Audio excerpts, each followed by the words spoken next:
Haiti. Det skete her for cirka 2 år siden, at jorden havde det lidt dårligt for tiden. Og pludselig en dag kom der kæmpe jordskælv, og Haiti havde brug for en masse nødhjælp. Vi ved egentlig ikke, hvad problemet var, men nu må verden til at tage ansvar.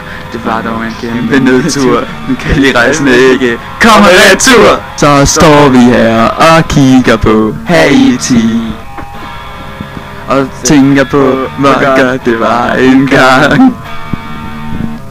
Flotte Haiti, flotte Haiti.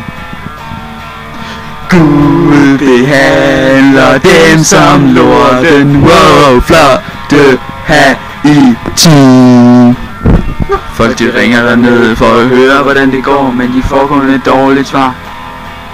Kom ind og få noget mad, tag din kone med. Beklager hun er fanget i et jordskælv et sted. Det går over med tiden, det læger alle sår. Men folk tror at der går rigtig mange år. Der er altid brug for at hjælpe en land. I er med ved FN mand, så kunne I kunne få noget rent vand.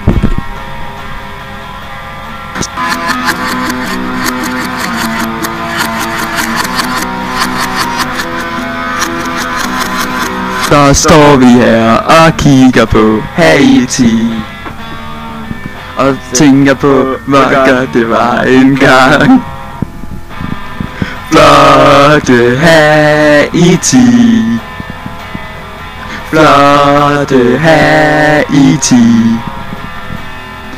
Gud behandler dem som lorten. Wow, flotte Haiti.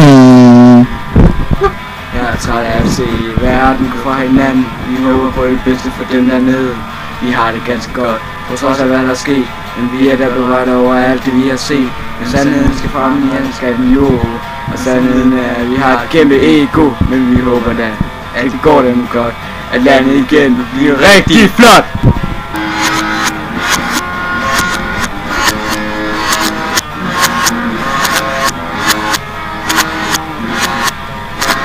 Så står vi her og kigger på Haiti og tænker på, hvor godt det var engang.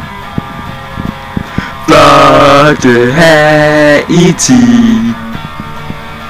flotte Haiti. Gud behandler dem som lorten. Wow, flotte Haiti.